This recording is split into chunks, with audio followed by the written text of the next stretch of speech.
우리 할렐루야 샬롬하고 인사합니다. 할렐루야 샬롬 샬롬 샬롬 샬롬 샬롬. 하나님 사랑합니다. 여러분 주 안에서 사랑합니다. 우리 31장 창세기 말씀이죠. 3일 만에 야곱이 도망한 것이 라반에게 들린지라 이렇게 1절에 소개되어 있습니다. 내용은 아주 너무 잘 아시는 말씀이니까 제가 특별히 더 말씀드리지 않아도 아마 아실 거예요. 야곱이 라반의 아들들이 하는 말을 들은즉 야곱이 우리 아버지의 소유를 다 빼앗고 우리 아버지의 소유로 말미암아 이 모든 재물을 모았다는지라. 야곱이 라반의 안색을 본즉 자기에게 대하여 전과 같지 아니하더라. 여호와께서 야곱에게 이르시되 내 조상의 땅 내 족속에로 돌아가라. 내가 너와 함께 있으리라 하시니라. 하나님이 허락을 하셨어요. 돌아가라고. 3절에 야곱이 사람을 보내어 라헬과 레아를 자기 양떼 있는 들로 불러다가 그들에게 이르되 내가 그대들의 아버지의 안색을 본즉 내가 대하여 전과 같지 아니하도다. 그러할지라도 내 아버지의 하나님은 나와 함께 계셨느니라. 그대들도 알거니와 내가 힘을 다하여 그대들의 아버지를 섬겼거늘. 7절입니다. 그대들의 아버지가 나를 속여 품삯을 10번이나 변경하였느니라. 그러나 하나님이 그를 막아서 나를 해치지 못하게 하셨고 그가 이르기를 점 있는 것이 내 삭시 되리라 하면 온 양떼가 나은 것이 점 있는 것이요 얼룩무늬 있는 것이 내 삭시 되리라 하면 온 양떼가 나은 것이 얼룩무늬 있는 것이니 하나님이 이같이 그대들의 아버지의 가축을 빼앗아 내게 주셨다. 하나님이 나에게 품삯을 그냥 이렇게 변개해 주셨다. 증거를 하죠. 자기 아내들에게. 10절입니다. 그 양떼가 새끼 뵐 때 내가 꿈에 눈을 들어보니 양떼를 탄 순양은 다 얼룩무늬 있는 것과 점 있는 것과 아름진 것이었더라. 꿈에 하나님의 사자가 내게 말씀하시기를 야곱아 기어 내가 대답하기를 여기 있나이다 하며 이르시되 내 눈을 들어보라. 양떼를 탄 순양은 다 얼룩무늬 있는 것, 점 있는 것, 아름진 것이니라. 라반이 내게 행한 모든 것을 내가 보았노라. 하나님이 보셨다라는 거예요. 못되게 구는 라반의 행위를. 13절에 나는 베델의 하나님이라. 내가 거기서 기둥에 기름을 붓고 거기서 내게 세워놔였으니 지금 일어나 이곳을 떠나 내 출생지로 돌아가라 하셨느니라. 베델에서 돌베개 베고 누워 자고 아침에 기둥에다가 기름을 붓고 서원한 것을 내가 들었다라고 말씀하십니다. 14절에 라헬과 레아가 그에게 대답하이르되 우리가 우리 아버지 집에서 무슨 분이시나 유산이 있으리요. 아버지가 우리를 팔고 우리의 돈을 다 먹어버렸으니 아버지가 우리를 외국인처럼 여기는 것이 아닌가. 하나님이 우리 아버지에게서 취하여 가신 재물은 우리와 우리 자식의 것이니 이제 하나님이 당신에게 이르신 일을 다 준행하라. 야곱이 일어나 자식들과 아내들을 낙타에 태우고 그 모든 가축과 모든 소를 물고 그가 바탄 아벤에서 모은 가축을 이끌고 가나안 땅에 있는 그의 아버지 이삭에게로 가려 할세.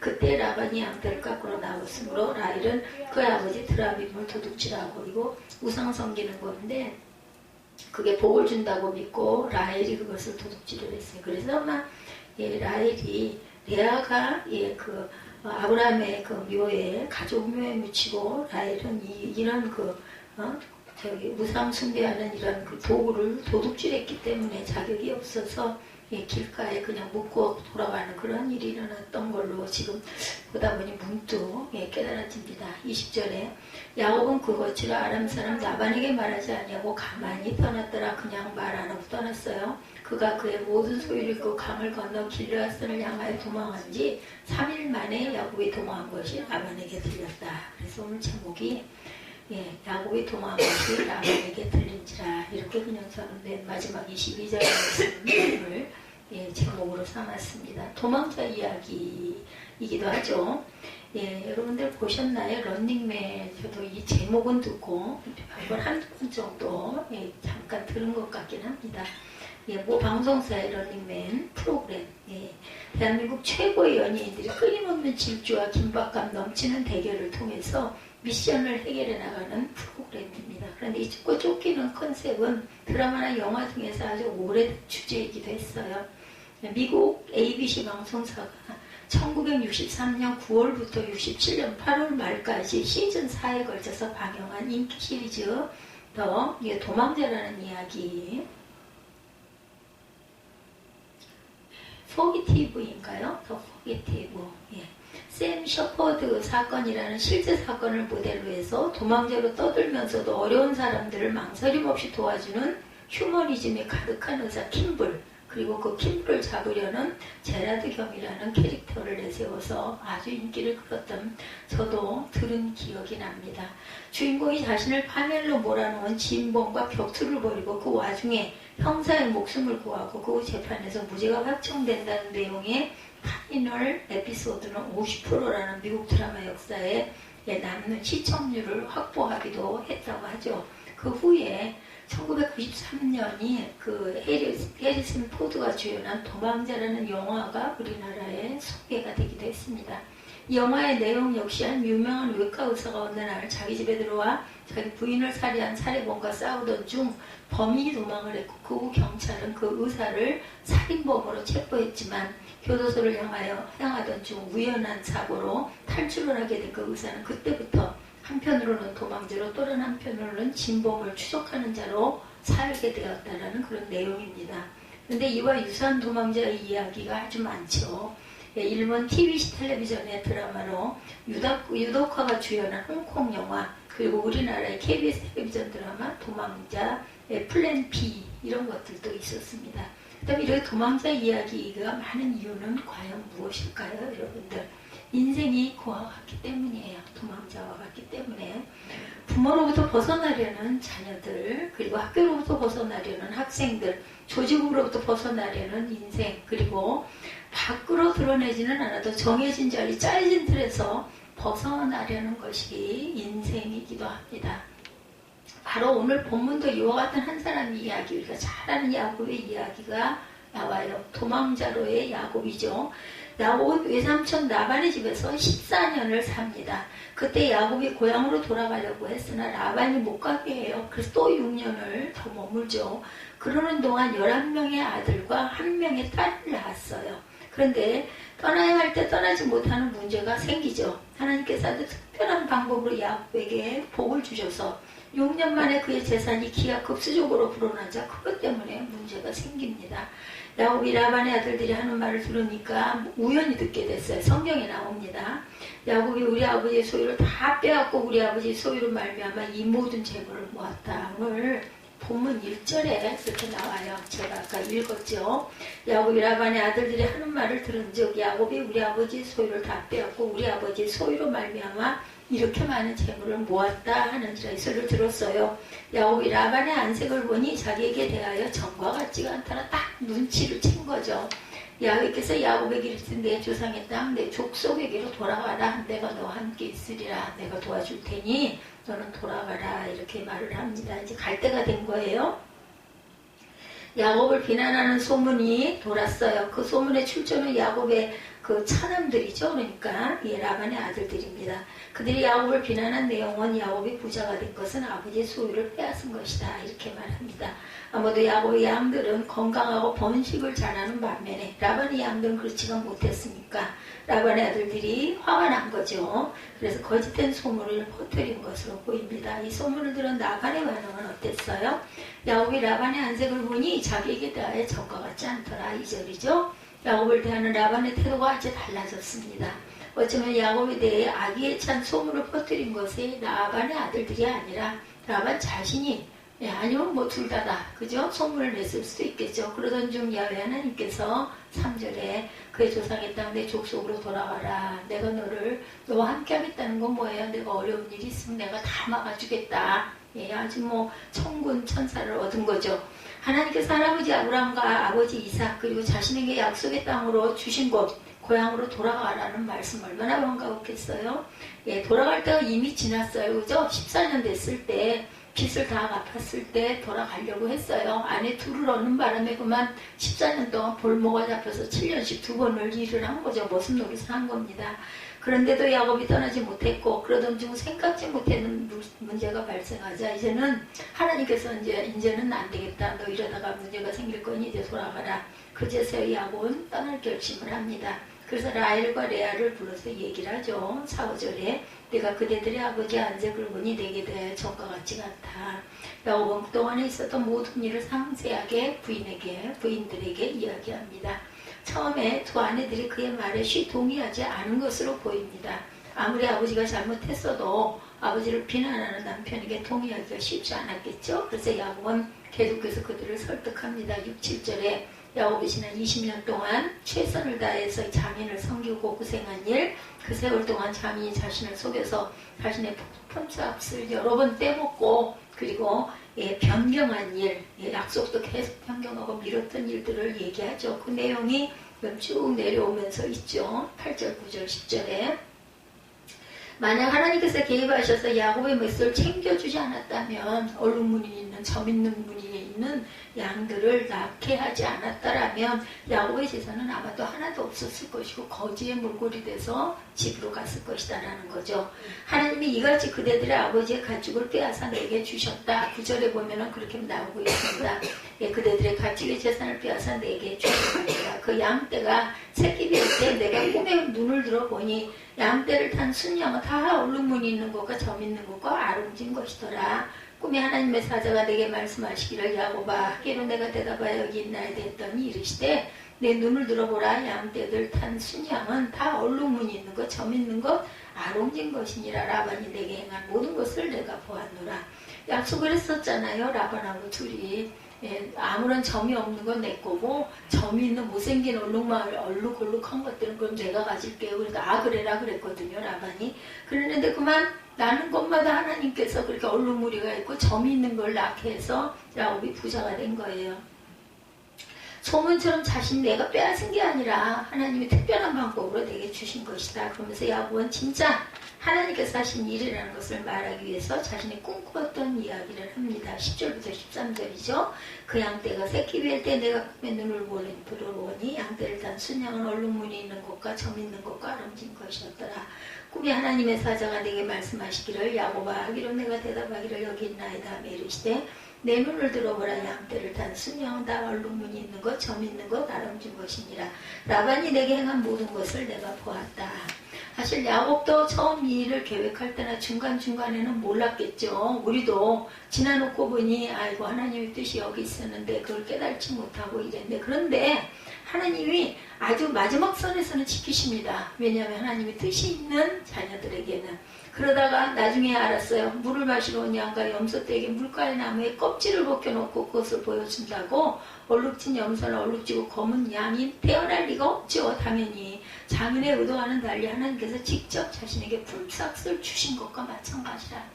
이렇게 우리가 억울한 일을 당하면요 아래면 이 야곱은 정말 간교하고 거짓말도 잘하고 속이고 정말 그래서 오죽하면은 지렁이 같은 야곱아 이렇게도 얘기를 했잖아요. 그런데도 하나님 겸유하는 마음 어렸을 때부터 아주 그냥 그런 시샘을 하죠. 내가 축복을 받을 거야 이런 부분이 아주 강했던 야곱을 하나님이 보신 거예요. 우리 인생들은요 다 온전한 자가 없어요. 단 하나 네가 나를 경외하고 나를 믿냐 이거 하나를 보시는 거예요. 나머지 부분들은 그걸 통해서 조금씩 변화되리라고 믿으시는 거죠. 그리고 그 하나님은 나는 베델의 하나님이다 말씀을 하시죠. 그 말씀은 20년 전에 있었던 일, 그죠?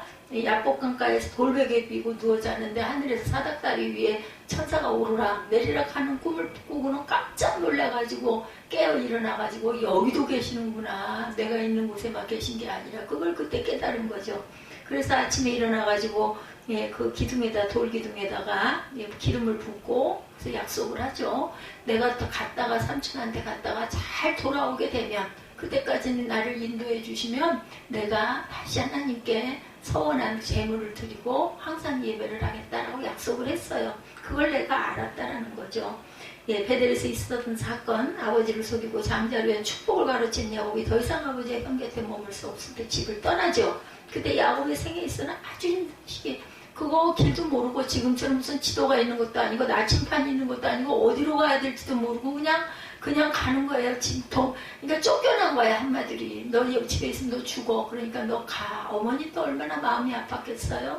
야곱을 사랑했는데 근데 나가지 않을 수가 없어서 쫓겨난 거죠. 왜? 장자권을 내가 받은 것 때문에 형한테 쫓겨나죠. 들판에서 굶주린 배를 움켜쥐고 새우잠을 잡니다. 적당한 돌 하나를 베기로 싸 하늘을 보다가 잠이 들었는데 그때 꿈을 꾼 거죠. 하늘과 땅을 잇는 사닥다리가 있고 천사가 그 위를 오르락내리라. 그리고 거기에 여호와 하나님께서 계시죠. 그때 하나님은 세 가지를 말씀합니다. 첫째는 지금까지는 다른 누군가의 하나님, 누군가를 통한 하나님이었지만 이제부터는 내가 내 하나님이 되겠다라고 말씀을 해주세요. 두 번째, 할아버지 아브라함과 아버지 이삭에게 주시던 언약을 야곱에게도 주십니다. 기업으로 그 땅과 온 세상을 가득 채울 후손을 내가 주겠다. 그리고 온 세상 모든 세대 사람들의 복의 근원이 되게 하겠다. 사실 야곱은 이 복을 자신의 방법으로 빼앗았다고 여기고 그것 때문에 부끄러워하고 있었어요. 그런데 하나님은 그것을 그의 복으로 공식적으로 이제는 서원을, 이제 축복을 하나님이 해주신 거예요. 내가 욕심을 내서 빼앗았던 거를 내가 너를 인정해 줄게 라고 이제 인정을 받은 거죠. 세 번째는 하나님은 내가 너와 함께 있어. 내가 어디로 가든지 너를 지키고 너를 이끌어서 이 땅으로 내가 꼭 돌아오게 해줄게. 내가 내게 허락한 것을 이루기까지 너를 떠나지 아니할 것이다. 28장 15절에 증거합니다. 창세기에. 바로 그 하나님께서 이제 돌아갈 때가 되었다고 아까 말씀하시죠. 베델에서 약속을 지킬 때가 되었다고 말씀합니다. 그러므로 야곱은 이제는 더 이상 망설일 필요가 없었던 거예요.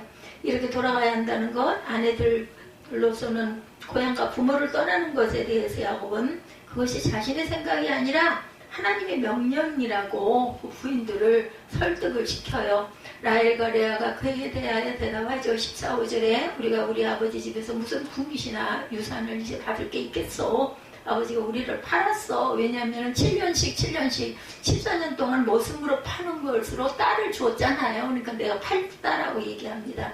그리고 우리의 돈도 다 먹어버렸다. 아버지가 우리를 외부인처럼 여기는 것이 아니겠는가. 이렇게 이제 딸들이 섭섭한 마음을 드러냅니다.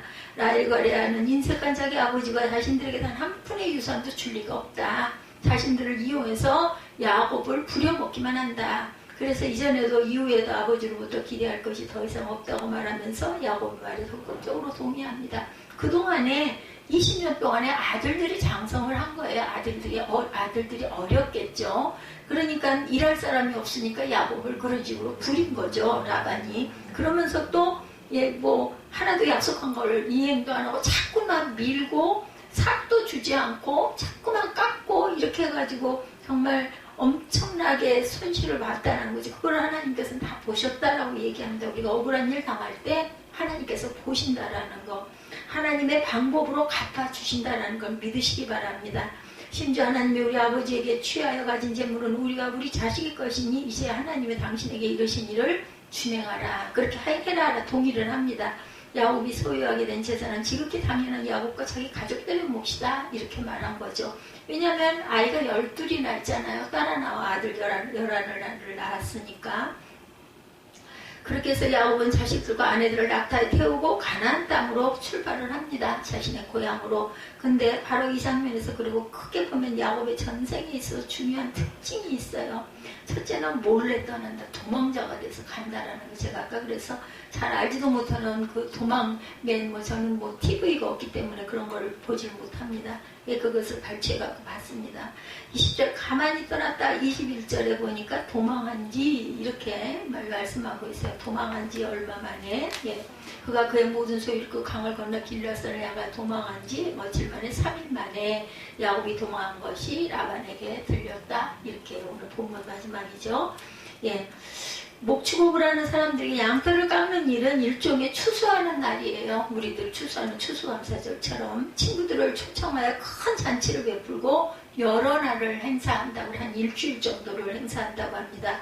야곱은 장인이 그렇게 긴 시간 집을 비운 사이에 몰래 떠납니다. 딱 그때를 그렇기 때문에 우리가 지혜도 필요해요. 때로는 꾀도 필요해요. 하나님이 아시는 하나님이 보시기에 어쩔 수 없었구나라는 것도 아신다라는 거죠. 그런 중에 라헬은 아버지의 드라빔을 훔쳐요. 이거는 복을 준다는 하나의 미신, 그죠? 그런 우상입니다. 그것을 훔치는 그런 사건을 일으키죠.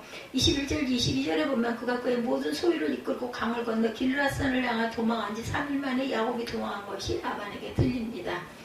무슨 말인가 하면 야곱이 도망하는 데 있어서 전문가였다는 말이에요. 그 말은 식소를 거느리고 떠났어요.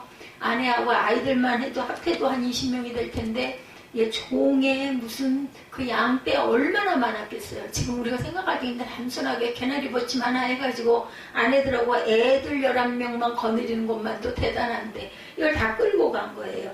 그 지형 어디에나 라반과 그를 하는 사람들이 수없이 많았을 텐데 출발한 지 3일이 지났는데 야곱이 떠난 것이 알려집니다. 시간을 번 거예요. 그것도 아마도 하나님이 눈을 가려주시지 않았을까 이렇게 생각이 듭니다. 야곱은 인생의 중요한 순간마다 도망치는 인생을 이렇게 살게 됩니다. 이런 야곱의 모습은 여호와 하나님을 경외하는 성도라 하기에는 뭔가 어설프고, 그죠? 또 꾀도 많이 부리고 속임수도 많이 부려요. 죄 지은 자 같아 보이기도 합니다. 거기다 야곱의 인생에 있어서 문제는 하나님이 하시기 전에 항상 자신이 먼저 하려고 한 거, 얘가 앞서가는 거. 저에게도 그런 부분이 좀 있어요. 장자의 명분과 장자의 축복도 그가 태중에 있을 때 하나님께서 계획하신 일이기 때문에 하나님의 때 하나님의 방법으로 이루실 건데 그런 일이 고생 안 했겠죠. 근데 본인이 그걸 막 너무 하고 싶어가지고 미리 한 거예요. 그러고 나서 이렇게 고생을 한 20년 동안을 고생을 하죠. 그가 장인을 떠나기 전 하나님께서 꿈으로 떠날 것을 말씀하셨다면 그 역시 하나님께서 인도하실 텐데 왜 도망을 갔나. 야곱은 그렇게 하지 않아도 됐을까요? 예. 그가 하란으로 오는 길을 인도하시고 순적하게 라헬과 라반을 만나게 하시고 이후 대식구를 이루도록 인도하신 하나님께서 돌아가는 길 또한 순적하게 인도하시지 않았겠냐는 거예요. 좀 더 기다렸더라면 그럼 성경이 이렇게 쓰이지 않았겠죠. 근데 야곱의 속성을 여기서 나타내고 있습니다. 그 하나님을 믿는다면 조금 더 여유롭게 당당해질 수 있지 않았을까. 이렇게 고생을 안 해도 야곱은 불신자에 가까운 신앙을 갖고 있었어요.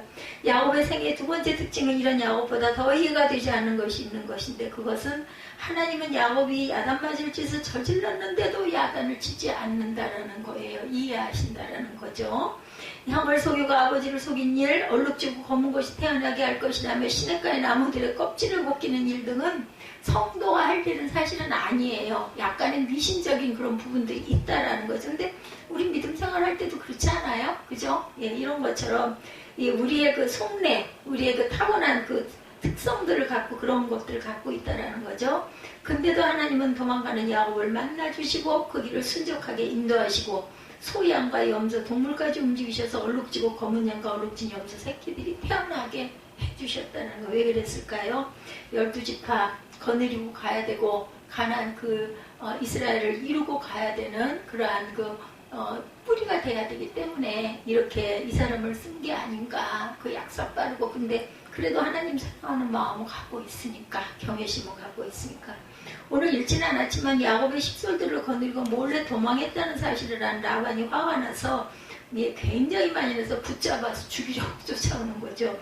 붙잡아가지고 칭찬하려고 쫓아왔겠습니까? 예, 붙잡아서 뺐고, 그죠? 예, 죽이고 싶었겠죠. 그런데 하나님께서 라반을 찾아가셔서 누구에게도 그랬어요? 예, 야곱의 형 에서에게도 하나님이 나타나세요. 꿈에 너 네 동생을 해하지 말아라. 근데 여기서 라반을 쫓아가서 야곱의 어떤 행동도 심히 어떤 말도 하지 말아라. 24절에 봅니다. 밤에 하나님이 아람 사람 나발에게 현몽하여 이르시되 너는 상가 야곱에게 선악간에 말하지 말라 하셨더라. 그래서 죽이려고 쫓아갔다가 그만 가가지고 잘 가라 해주고 자신의 그 드라빔 없어진 것만 찾으려고 애를 썼는데 결국은 라헬이 자기 궁둥이에 낙타에 딱 올라타가지고 궁둥이에 깔고 앉았죠. 그래서 내가 생리를 해서 못 일어납니다. 그리고 결국은 그걸 피하고 아버지는 그걸 못 찾고 떠나갑니다. 근데 하나님께서 라반을 찾아가셔서 야곱의 어떤 행동도 심지어 어떤 말도 하지 말아라. 성경에 나와 있습니다. 야곱의 행동은 분명 야단 맞을 짓이거나 하는 벌받을 짓인데도 불구하고 하나님은 도리어 보호하시고 상을 주시고 축복을 해주시고 가끔 가다 보면요 우리가 이해 못하는 이런 부분들 편애하실 때가 있어요. 왜? 하나님의 뜻을 이루어야 되니까 이 그릇으로 내가 이루어야겠다 이런 마음이 있으실 때는 이렇게 아주 막무가내로 보호도 해주신다라는 것. 하나님께 공의가 없어 보이기도 하죠. 이런 부분은. 그렇다고 할 수도 있습니다. 좀 더 나은 에서를 버리시고 외구보다 못한 야곱. 에서에게는 하나님 사랑이 전혀 없었던가 봐요. 경외가. 저 같은 경우도 그렇잖아요. 잘한 거 하나도 없고 정말 못된 짓도 많이도 하고 온전치도 못하고 그렇다고 해서 믿음이 대단한 것도 아니고 했는데도 그 어린 날 성전 좋아했던 거 하나, 저는 딱 그 이유가 그거 하나였던 것 같아. 아무것도 모르는 어릴 때 그냥 교회가 무조건 좋았던 거. 그것도 하나님이 그런 마음을 주시지 않았을까 싶습니다. 왜 잘못한 야곱에게 자꾸 상을 주시고 복을 주시는 것일까? 하나님께서 그렇게 하시는 이유가 있습니다. 하나님께서 자기 백성을 사랑하기로 결정하시면 절대로 포기하지 아니하신다라는 것.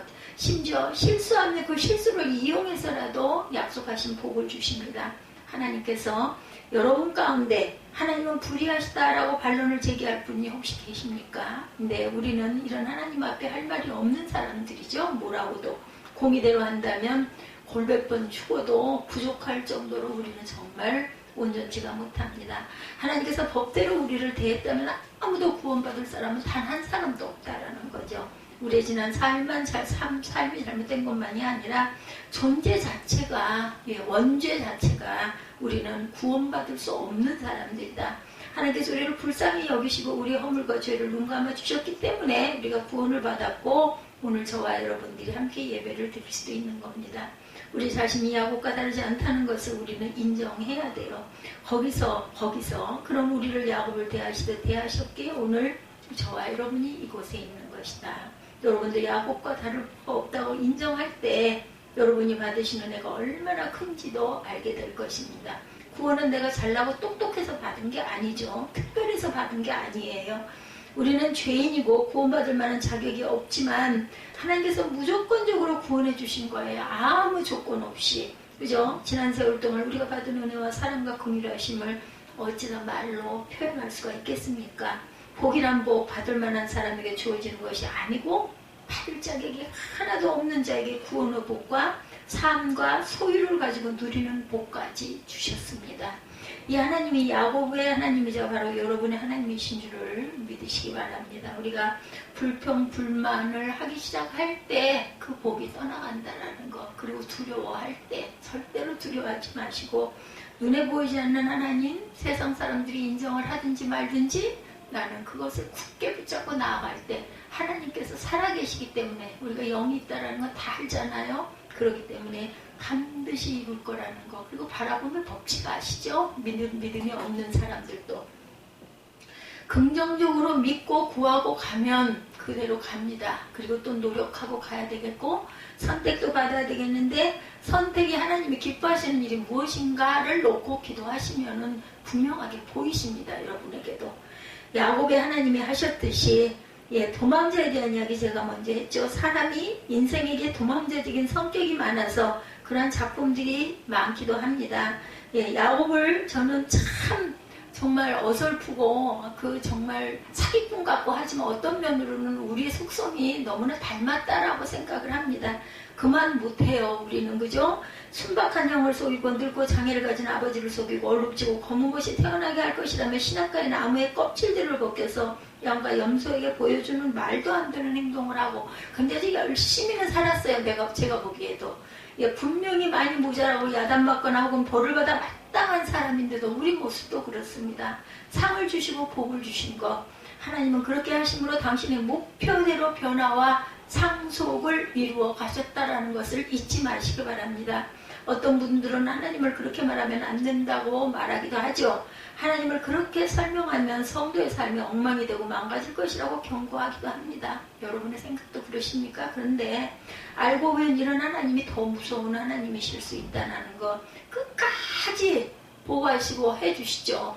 마지막 부분에 어떻게 할 것인가까지. 그러면 우리 마지막 길이 어디예요? 하늘나라잖아요. 우리 돌아갈 것이 만약에 없다면 여러분들 40대고 50대고 뭐 60대다 하더라도 어쨌든 간에 30대라 하더라도 아니면 20대 청년이라 하더라도 지난번에 그 물 때문에 돌아간 그 청년 이야기, 학생 이야기 너무나 가슴 아프지 않아요? 엄마에게 길러주셔서 감사합니다 하고 엄마를 그 물 속에 있는 차에서 문을 안에서 못 열어가지고 애를 쓰는 엄마에게 쫓아와가지고 그 문을 열어주느라고 주차장에 간 거예요. 문 열어주고는 엄마는 엄마대로 너네도 가서 얼른 살아라. 너 먼저 가라. 엄마가 다리가 성치가 않았다고 그래요. 그래가지고는 아들 나가다가 그 물살에 휩쓸려 죽어버리고 엄마는 그 위에 매달려가지고 지하주차장 어디 그 위 천장에 틈이 있었다면서요. 거기 난간 붙들고 매달려가지고 4시간 동안인가 몇 시간, 14시간 동안을 찬송하고 기도하고 살아났어요. 알 수가 없는 거예요. 하나님의 뜻이 어딘지. 그 아들은 왜 데려가셨을까요?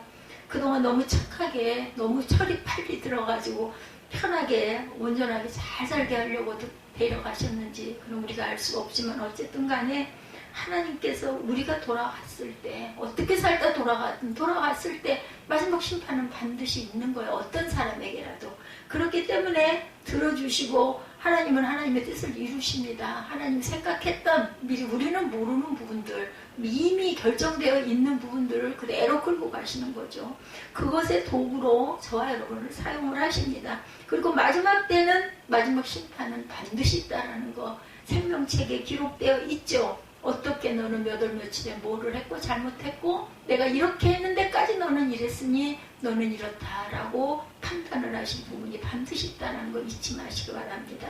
하나님으로부터, 진리로부터, 참된 성도의 삶으로부터 도망가려는 저와 여러분을 붙드시는 하나님, 악한 자까지라도 구원하시려고 끝까지 참으시는 하나님이십니다. 한 걸음 더 나아가 하나님께서 여러분에게 베푸신 것처럼 여러분도 다른 사람들의 잘못을 눈 감아주고 내 자녀의 잘못, 그 형제 자매의 잘못, 제가 그래서 아까 사랑에 대해서 읽고 제가 그 성찬을 했습니다.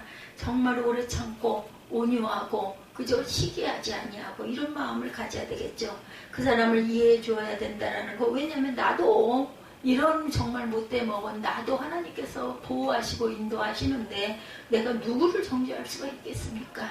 예, 그렇게 여러분의 뜻대로 되지 않는 자녀들을 끝까지 사랑하는 그런 마음을 가져야 되겠죠. 달라지지 않는 남편을 구박하지 말고 아직도 아이 같은 어른들 때문에 실망하지 마십시다. 그냥 있는 모습 그대로 받아들여주고 인정해주고 사랑의 마음을 달라고 저는 그렇게 기도합니다. 사랑의 마음을 주시고 더 오래 참을 수 있게 해주시고 견딜 수 있게 해달라고 기도합니다. 그리고 마음의 평강이 깨지지 않게 해달라고 저는 마지막 기도를 그렇게 합니다. 그러면 그 사람은 변화가 되겠죠. 하나님께서 야곱처럼 여러분 자신처럼 그렇게 당신의 방법으로 변화시켜 가실 것입니다. 자녀들도 이런 하나님을 체험하여 알아간다면 저와 여러분들 야곱처럼 이스라엘이라는 이름이 그때부터 생긴 거예요. 야곱이 그 한도뼈가 부러지면서 내가 너를 이스라엘이라 하겠다. 그때부터 그 나라가 이스라엘이라는 나라는 이름까지 받게 됐다라는 거. 그렇기 때문에 야곱을 죽일 수가 없고 그냥 이스라엘로 계속 인정하고 자라가게 할 수밖에 없었던 하나님. 여수룬으로 변화되죠. 여수룬이라는 이름 아십니까? 사랑받는 자, 옳은 자, 정직한 자라는 뜻을 갖고 있어요. 여수룬이라는 뜻은 사랑스럽지 않은 자를 사랑스럽다 하시고 옳지 않은 자를 옳다 하시고 속이고 거짓말하는 자를 정직한 자라 불러주신다는 의미로 여수룬이라는 이름을 주셨다는 것. 하나님께서 주시는 정말 놀라운 복을 설명하는 말이 바로 여수룬입니다. 하나님은 여러분 역시 한 사람 한 사람의 이스라엘 또 한 사람의 여수룬이 되기를 원하신다는 걸 잊지 않는 저와 여러분들이 되시기를 주님의 이름으로 축복합니다. 우리 찬양하시고 기도하시고 축도로 예배를 마치도록 하겠습니다.